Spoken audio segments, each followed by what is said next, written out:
In recent months, you might have heard a lot of comparisons. You might have heard that Trump is worse than Modi, that he's a lot like Erdogan. That what's happening in the United States is following the autocratic playbook, or alternatively, that what's happening here is unlike anywhere else around the globe.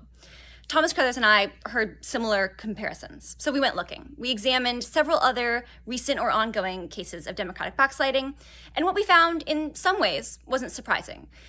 We found that Trump has pursued a aggressive executive aggrandizement agenda, trying to extend his power over the executive branch, over the judiciary, Congress, state governments, but also over societal checks from the media, from educational organizations, from civic groups. But one thing that we found was distinct, and that was the sheer speed with which the administration has pursued this agenda.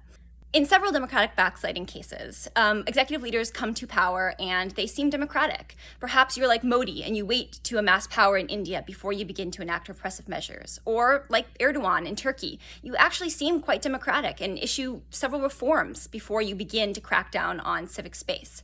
Not so in the United States. What Trump has done is, from the outset, try to amass power. From the outset, try to undermine checks and balances. The speed with which he led with executive orders and memos to restrict spaces of resistance was astounding. There are cases that are more like the United States. Leaders in Brazil, Ecuador, and El Salvador came to power and pretty quickly started to display their anti-democratic tendencies.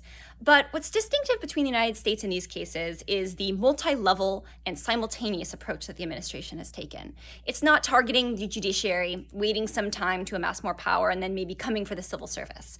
No, it's happening all at once. At the same time that Trump is defying judicial rulings, he's also posting on social media to criticize journalists or critics.